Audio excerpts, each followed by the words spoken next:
Hi, SusanClaire, GourmetQuilter here, just bringing you part 8 of our block of the month, Kimi's Kimonos. We're having a whole lot of fun making all sorts of kimonos to go into our quilt. So we're getting along really well now that we're up to part 8.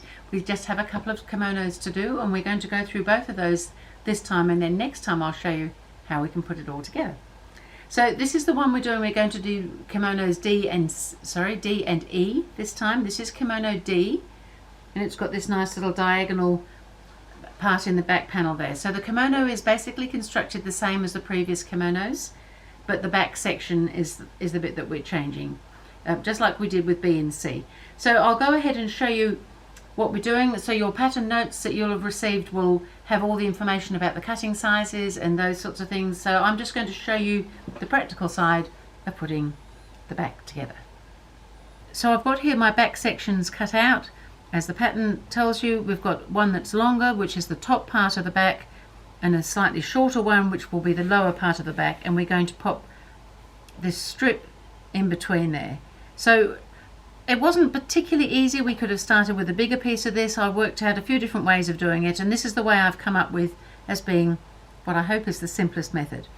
So if we take the longer section, the top part of the back for the moment, I would like to mark a diagonal from this bottom corner as if it was on a square. So we just want to bring it over that amount, and by just folding that corner we're going to get that line. So we can just finger press that line, but I am also suggesting that you do draw a line or mark a line in some way so that you can clearly see it. Now you might see your fold clearly, you might not. This is quite a dark fabric, so for me the marking doesn't really show all the fold particularly, however it's all there. So now I want to fold that over. So remember, this is the top bit here coming down, and so this little piece here is going to go in. So what we want to do is join that in. So if you keep it folded over for the moment and take this edge here, and we want to sit that fold where we're going to sew about 1/4 inch in where the seam allowance is, and we can pop a pin in there to hold that, and I had a pin right here ready for the job.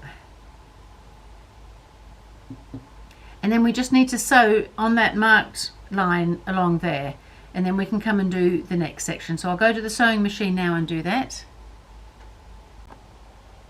So I'm going to try and keep that 1/4 inch away from the edge of the strip of fabric. It's not absolutely critical because we can adjust the sizing with the back, but it's good to have it pretty close if you can.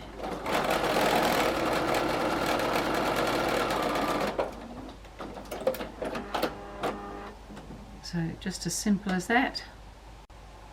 So I've got my piece, and I matched up my edge there because we are going to be trimming off this corner. We want it to match at that end and extend out this lower end. So I just want to press that now. So I've opened back out the fold of the back, and I just want to press that seam over. Now we will be trimming that back section, but maybe just not yet.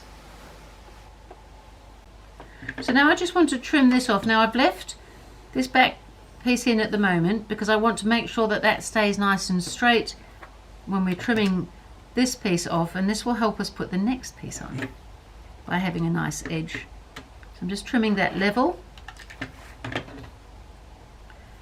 and now we can flip that back out of the way again, because now we want the lower section, and the same thing, we want to fold that over, we want to mark that line, and we're going to now position this one on here just like we've just done.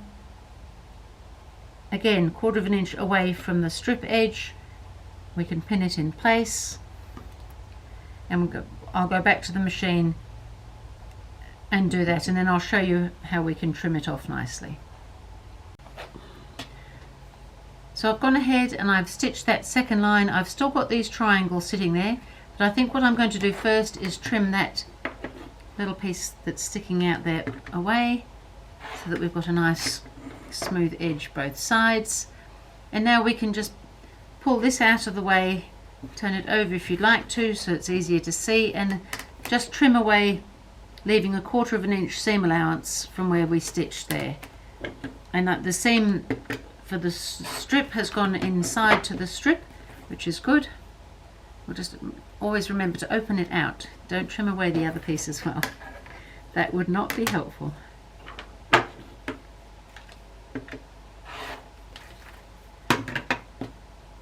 So we don't need those little corners, and there we've got a very nice diagonal piece in our back ready to make up the rest of the kimono. So I've already made my pieces here somewhere. I've got my obi ready to go on, and I've got my sleeves and the flaps. Everything's ready. This will just need to be trimmed to the right length. Again, the pattern's going to tell you what size to trim that to so that it matches all the other pieces, and then we will have that nice kimono block. So we'll have 2 of those, and then I'll show you how to do block kimono E as well. So this is kimono E, so this is the 5th style. So basically the same kimono as we've been making, but the back section is different. So we've got these 3 little triangles set in the back here, just to add a little bit of interest, and of course the obi. So I'll go ahead and show you. The pattern of course has all the cutting information in it, and I'll show you how I've put those together. So the cutting information in your pattern will tell you about the upper back, the lower back, and then there's 3 little rectangles. I've already started sewing my little pieces to make them into triangles, but there's 3 colored rectangles that will become the little triangles to set in, and then some smaller rectangles that will become our little corners. So as I said, I've already gone ahead, and this is what we're aiming for. This one here I've also sewn on but haven't finished trimming or pressing that one yet.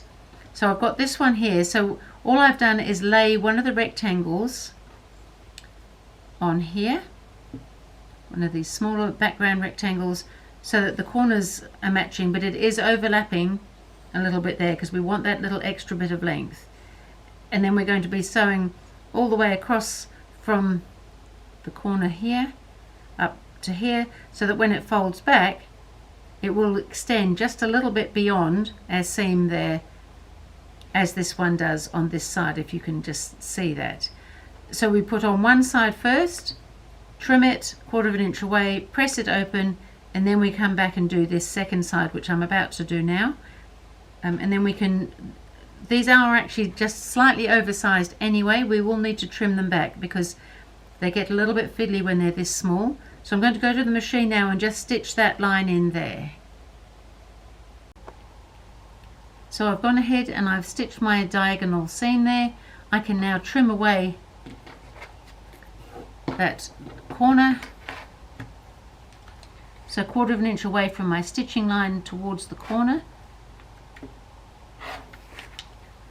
We've already done that on the first side, and then I'm going to press that open. And so then I've got 3 of these, because we need 3.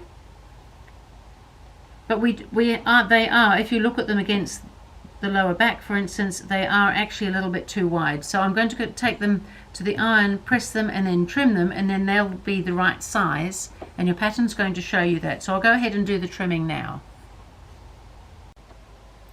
So I've got my 3 triangles, I've pressed them all.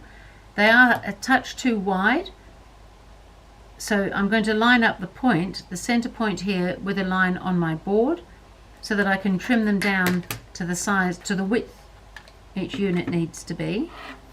So it's just a little bit off each side. And just by doing it this way, it seems a little fiddly to be trimming everything, but it just allows us a little bit of freedom because things do move when they're this small. And then we also need to trim it a little bit shorter. So leaving the top, we want this overlapped bit here because that will get taken up in the seam. That should be 1/4 inch down from that edge, that point, and that will disappear in the seam. But we do want to take off a little bit on the lower side because it is just too long for what we're trying to do. So we're going to trim it off like that there. And so now we should be coming in a little bit both sides, and even more so when the seam is joined in, so that the triangle sits well within the space there. So I need to do the same trimming for the other 2, and then they can be joined together. Again, this 1/4 inch seam allowance, that will disappear, that point will meet the next one. So I've gone ahead, I trimmed the rest of my triangles, and I've sewn the 3 together. So, and you can see now that that brings it in from the edge, and you've got the nice point touching the next one above. That will happen to this one when it gets sewn in as well. So below that one will be this lower part of the back here will be joined on, and this will get joined to the upper part of the back, so that we've got this nice little set-in triangles in the back of our kimono. When you press these ones, I suggest that you press the seam up, because there's more bulk at the point. The seams will resist a little bit because of these diagonal seams coming in here, but there is more bulk at the point, so it's best to let that go up, and then we can get the rest of it to press in nicely. And of course, if you've got a nice clapper, I've got this wonderful clapper here. I have a few of these clappers, and they just help hold things nice and flat when they're nice and hot when you just press them. So that can be all joined together, make sure it's the right length, and then the kimono can be assembled just the same as the other kimonos.